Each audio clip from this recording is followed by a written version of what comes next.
Knowledge is, in some ways, the most important, though intangible capital of a software engineer and organization, and sharing of that knowledge is crucial for making an organization resilient and redundant in the face of change. A culture that promotes open and honest knowledge sharing distributes that knowledge efficiently across the organization and allows that organization to scale over time, and in most cases investments into easier knowledge sharing share and reap manifold dividends over the life of a company. Programming is the immediate act of producing code. Software engineering is a set of policies, practices, and tools that are necessary to make that code useful for as long as it needs to be used, and allowing collaboration across the team. That this is what good management is about: 95% observation and listen, and 5% making critical adjustments in just the right place. Traditional managers worry about how to get things done, whereas great managers worry about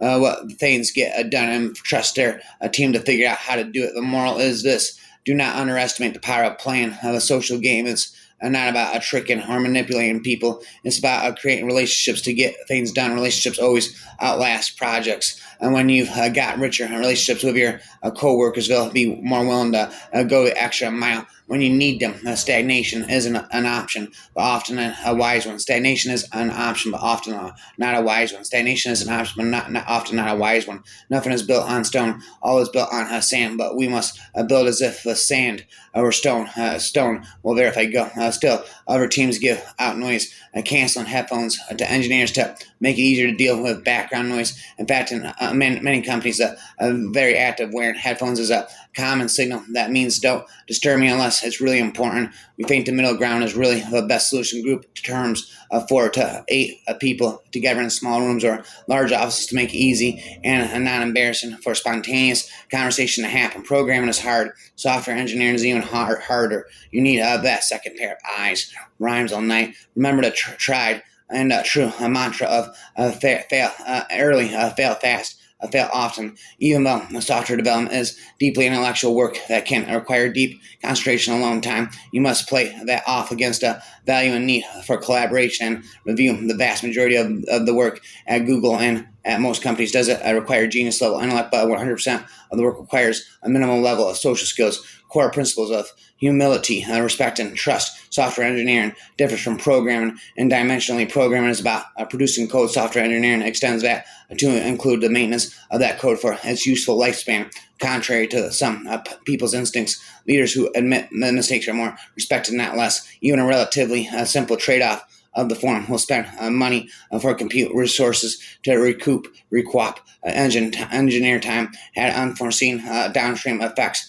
Solving these problems in a scalable many means changing the way we do. Deprecation instead of pushing migration work to customers. Teams can internalize themselves with all the economies of scale that provides. In 2012, we tried to put a stop to this with rules mitigating churn and fracture. Teams must do the work to move their internal users to their new versions themselves, or do not do the update in place in backward compatible fashion. This policy, which we've called the churn rule, scales better. Dependent projects are no longer spending progressively greater effort just to keep up. We've also learned that having a dedicated group of experts execute this to change scales better than asking for more maintenance effort. From more every user. Experts spend more time learning the whole problem in depth, and then apply that expertise to every sub problem, forcing users to respond to churn means that every affected team does a worse job ramping up, solves their immediate problem, and then throws away that now useless knowledge. Expertise scales better. The traditional use of development branches is another example of policy that has built-in scaling problems, and organization might identify that merging large features into a trunk has destabilized the product, and conclude we need tighter controls on when things merge. We should merge less, Frequently, this leads quickly to every team or every feature having separate dev branches. Whenever any branch is decided to be complete, it is tested and merged into trunk, triggering some potentially expensive work for the other engineers still working on their dev branch in the form of resyncing and testing. Such branch management can be made to work for small organization, juggling 5 to 10 of such branches. As the size of an organization and the number of branches increases, it quickly becomes apparent that we're paying an ever increasing amount of overhead to do the same task. Harem's law. Harem's law represents the practical knowledge that even with the best of intentions, the best engineers and solid practices for code review, we cannot assume perfect adherence to published contracts or best practices. And the fork, this question is probably limited in scope. That helps as well. Avoid forks for interfaces that could operate across time or project time boundaries, data structures, serialization, formats, network, and protocols. On the other hand, every developer forks everything used in their software project instead of reusing what exists. Scalability suffers alongside sustainability, reacting to a security issue in an underlying library and no longer a matter of updating a single dependency and its users. It is now a matter of identifying every vulnerable fork of that dependency and the users of those forks. If I spend 2 weeks changing this linked list into a higher performance structure, I'm going to use 5 gigabytes more production RAM, but save let's save 2,000 CPUs. Should I do it? Not only does the question depend upon the relative cost of RAM and CPUs, but also on personal costs. 2 weeks of support for a software engineer, an opportunity cost. What else could that engineer produce in 2 weeks? Just because they said so, or because everyone else does it this way, and places where bad decisions lurk. Well, there I go. All the knowledge in the universe out hurts continuous, not anonymity and spent on software engineering. As in life, good choices lead to good outcomes. As every system administrator knows, it's one thing to know in theory that you can recover from tape, and another to know and practice exactly how to do it and how much it will cost when it becomes necessary. Practice and expertise are great drivers of efficiency and reliability. Every piece of technology upon which your project depends has some hopeful small risk of containing critical bugs and security vulnerabilities that might come to light only after you've started relying on it. If you are incapable of deploying a patch for Heartblood or mitigating a speculative execution problems like Meltdown and Spectre, because you've assumed or a promise that nothing will ever change, that is a significant gamble. Harem's law, with a sufficient number of users and of an API, it does not matter what you promise in the contract. All observable behaviors of your system will be dependent on by somebody. We have tried to make the discussions in this book more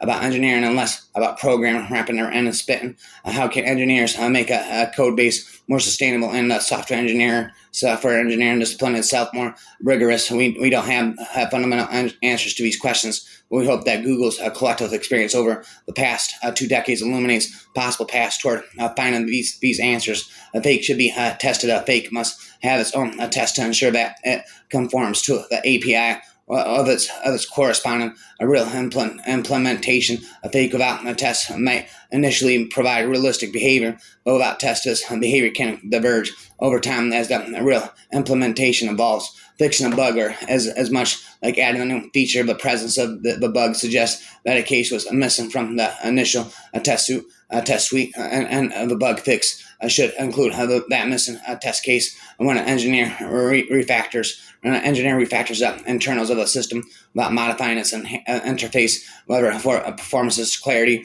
or any other reason, the system's test shouldn't need to change the rule of test. In this case, is to ensure that the refactoring didn't change the system's behavior. Tests that need to be changed during a refactoring indicate that either the change is affecting the system's behavior and isn't up here refactoring, or that the tests were not written at an appropriate level of abstraction. The ideal test is uncharged, and after it's written, it never needs to change unless the requirements of the system under test change. At Google, we often attach freshness dates to documentation, such documents not know the last time a document was reviewed, and metadata in the documentation set will send email reminders when the document hasn't been touched in, for example, 3 months. Spent early in my career as a manager at Google. The time came for me to hand out bonus letters to my team, wrap and redeem. What will make or break your career, especially at a company like Google, is how well you collaborate with others. Rapper forever and ever,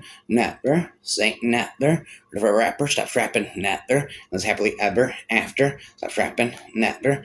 Never say never. Rapper, stop rapping, never. Sometimes the best thing you can do is just say, I don't know. In a professional software engineering environment, criticism is almost never personal. It's usually just part of the process of making a better project. But a trick is to make sure you and those around you understand the difference between a constructive criticism of someone's creative output and a flat-out assault against someone's character. The latter is useless, pretty, and nearly impossible to act on. The former can and should be helpful and give guidance to how to improve. And most important, it's imbued with respect to the person's given the constructive criticism. Generally, it cares about the other person and wants them to improve themselves or their work. Learn to respect your peers and give constructive criticism politely. If you truly respect someone, you'll be motivated to choose tactful, helpful phrasing, a skill acquired with much practice. Google and Stack Overflow are great sources of opinions, information about there. No substitute for actual human experience.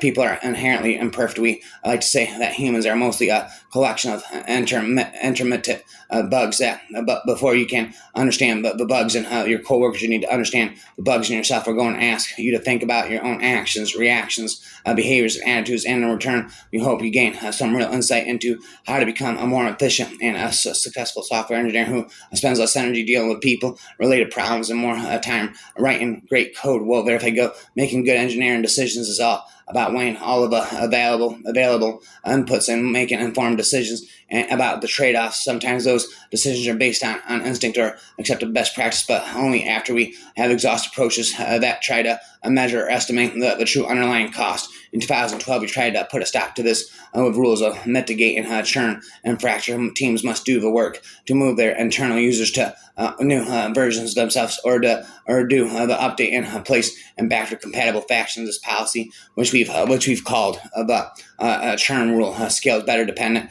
Projects are no longer spending progressively a greater effort just to keep up. Never saying never for the fair rapper, stop rapping, never. We've also learned that having a dedicated group of experts execute the change scale is better than asking for more maintenance effort from every user. Experts have spent some time learning the whole problem in depth and then apply the expertise to every sub problem, forcing users to respond to churn means that every affected team does a worse job ramping up, solves their immediate problem, and then throws away that now useless knowledge. Expertise skills better. Rapper forever. Stop rapping never. We've taken to saying this program is if clever is a compliment, but software engineering, if clever, is an accusation. Be intentional about putting the most vulnerable communities at the center of our design. Rhyme all night.